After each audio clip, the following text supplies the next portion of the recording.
All right, let's jump into another deep dive. This time, we're talking about a story that I think really needs more attention. Yeah. The Hello Girls, Oh, wow. America's first women soldiers. First women soldiers. You're probably thinking, wait a minute, women soldiers in World War I? Right. Get ready to be surprised. Yeah. These women, they were so vital to the war effort, but their story has been, well, pretty much forgotten. We are using an excerpt from the American History Hit podcast today, Okay. featuring Elizabeth Cobbs, who, well, she pretty much wrote the book on these incredible women. That's great. It's so interesting, because we always think of World War I as like this old-fashioned war, almost archaic, but it was like the first modern industrial age war, and all these new technologies like the telephone, they completely changed how things worked. Oh, absolutely. And that's where our Hello Girls come in. So, thinking about how important communication is in modern warfare, what were some of the challenges facing the U.S. Army when they entered World War I in 1917?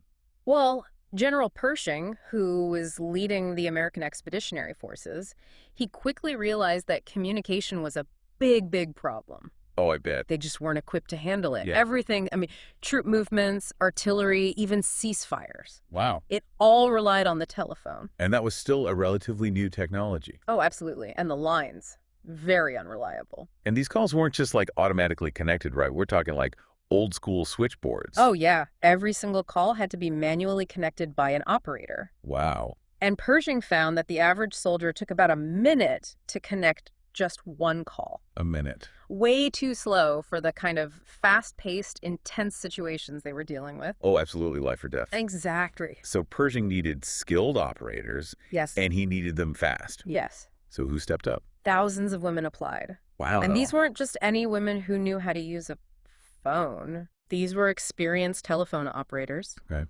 Many of them already fluent in English and French. Oh, wow. Over 7,000 women applied for only 100 positions.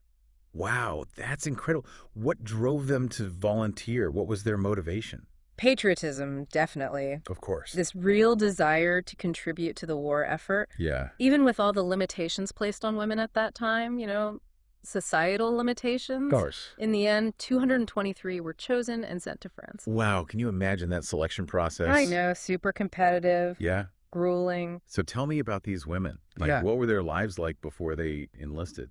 Well, many of them were already working women. Okay. Used to handling pressure, complex tasks that came from all over the U.S. Really? From all over? Yeah, and it's interesting. Yeah. The areas with the most telephones per person, the highest teledensity, they were actually in the West. Oh, why is that? Because of the huge distances between towns, Oh, that makes sense. So there was this incredible pool of skilled women just ready and willing to serve their country. And then they were recruited, trained, and shipped off to France. Yeah. Can you imagine arriving in war-torn France? No. Surrounded by thousands of soldiers? Right. As a young woman? Yeah. It must have been quite an experience. It was. The first group of 33 women sailed on a troop ship. Yeah. With 6,000 men. Wow. And Grace Banker, the woman in charge of the group, she was only 24 years old. Oh my gosh. I can't imagine what that must have been like. Daunting, to say the least. Sure. So how close to the action were they stationed? Were they relatively safe, or were they right there in the thick of it? They were close enough to the front lines that they needed gas masks and helmets. Oh, wow. They lived and worked in barracks, often under threat of shelling. That reminds me of the story from the podcast about their barracks catching fire. Oh, right. Because of a German prisoner. Yeah, that was a chilling detail. Oh, absolutely. So they were definitely facing real danger. Absolutely. And yet, they managed to connect over 26 million calls in just 6 months. I know, it's incredible. That's amazing. Break that down for us a little bit. What did that actually mean for their daily work? Well, think about it. 5 calls per minute per operator. Per minute? Yeah, for hours on end. Wow. And these weren't just friendly chats, Right. They were handling vital military communications under immense pressure. I can only imagine. Yeah. And can you imagine that pressure? Knowing that, one missed call, one delayed call could have had, huge consequences. Dire consequences, yeah. Yeah. You mentioned that being bilingual was a requirement for these women. Was that just for, general communication, or was there more to it? It was way more than just basic chit-chat. Right. They were translating real-time military commands, Oh, wow. often in code, to prevent the enemy from getting the information. So they were like human decryption devices. Basically. Yeah. Wow. Fluent in 2 languages. Under that kind of stress. It was incredible what they did. There was a report to Congress in 1919. Right. It stated that, and I quote, "Women made a tremendous difference in the prosecution of the war." Yeah, powerful statement. It seems like that recognition Right. would solidify their status as heroes, you know? You'd think so, wouldn't you? Yeah, so what happened? Well, that's why the story takes a really sad turn, unfortunately. What do you mean? Despite their vital role, the Army denied them veteran status after the war. Denied them. Yeah. Oh. They argued that only men could be classified as soldiers. Are you serious? Yeah. Based on existing regulations, they said their service didn't count. All of their service, their sacrifices, their contribution. It's dismissed, yeah. Wow, what contributed to that kind of disregard for their service? Well, it really reflects the deep societal bias that existed back then, Right. minimizing women's contributions. Especially in fields dominated by men. Absolutely. Even though they proved themselves on the front lines, Right. it's like they were still seen through this lens of, traditional gender roles. Exactly. So how did the Hello Girls react to this injustice? Did they just accept it? No way. Really? These women were fighters in every sense of the word. What did they do? They launched a campaign for recognition, Okay. and it lasted for decades. Decades. They petitioned every president from FDR to Jimmy Carter. Wow, that's incredible. It is. They fought for 60 years just to be acknowledged as the soldiers they were. It's a powerful reminder that progress isn't always easy, No, not at all. and that fighting for equality often requires so much resilience. It does. So did their efforts make any difference? They did, finally. Okay. In 1977, President Carter signed a bill granting them veteran status. Wow, that's amazing, but also so sad. It is, so many of them had already passed away by that point. Why, of course. Only 33 of them lived to see that day. It's a victory, but it's also a tragedy.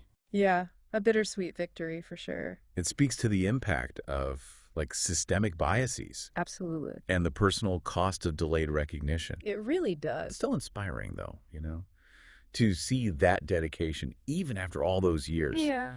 You mentioned earlier that there's a movement to award them the Congressional Gold Medal. Right. Tell me more about that. Well, the Congressional Gold Medal is one of the highest civilian awards in the U.S. Wow. Okay. It's a way of showing national appreciation, Right. for amazing achievements. So giving this to the Hello Girls Right? would really be a powerful gesture. It would, acknowledging their service, Yeah. their sacrifice, and finally righting a historical wrong. Absolutely. Yeah. It's a symbolic gesture, of course, Right. but it's still important. Oh, it is. It's about remembering Right. and honoring their story for future generations. You mentioned earlier that their experiences paved the way for other women in the military.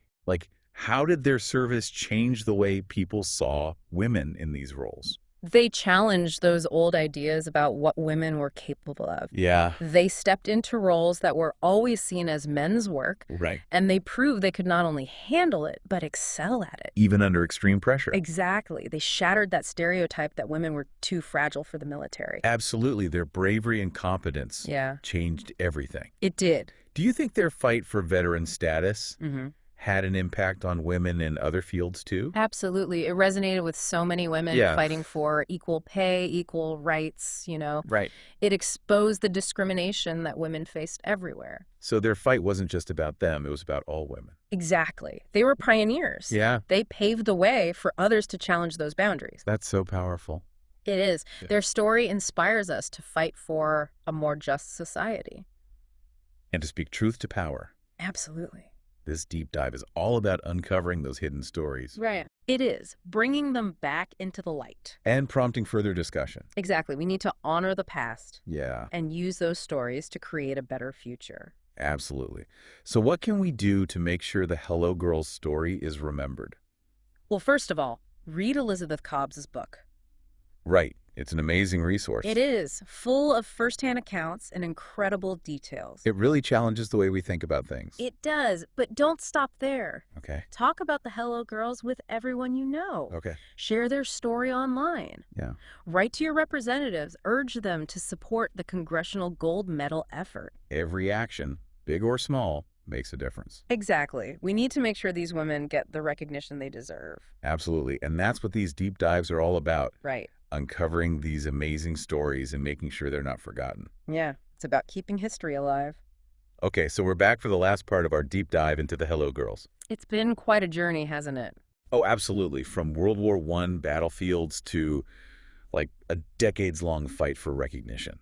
Right. And I think what's really fascinating is how their story, it kind of goes beyond just World War I. I agree. It really reflects these larger societal shifts, these struggles that we're still dealing with today. Oh, absolutely. And I think what's so compelling about this story is it's not just a historical footnote. No, not at all. It speaks to the evolving roles of women, Absolutely. throughout history and just this constant struggle for equality. Right. The Hello Girls, they challenged these really deeply ingrained gender norms They did. by taking on roles that were always considered men's work. Right. And they proved they could handle it, Yeah. excel at it, even in the most challenging situations. And their fight for recognition. I mean, it reminds us that progress isn't always a straight line. No, it's often a long and winding road. It's a marathon, not a sprint. Exactly. It takes generations of advocacy sometimes to achieve even basic equality.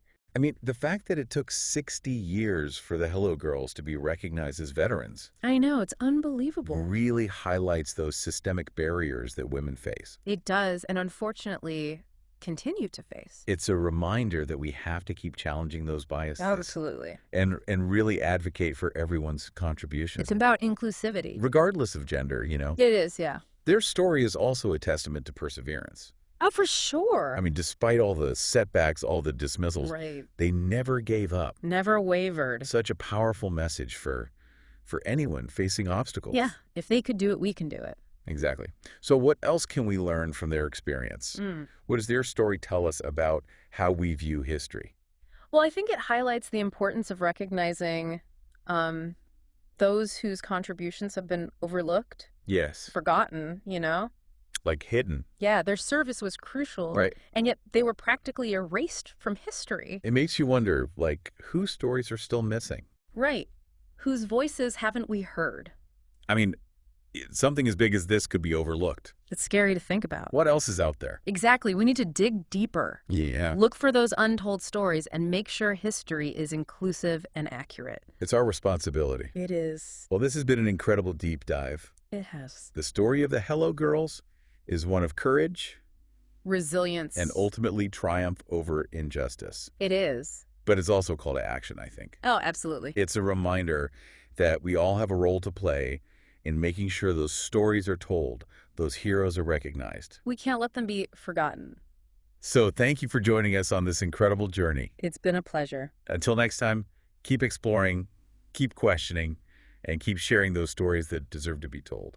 Couldn't have said it better myself.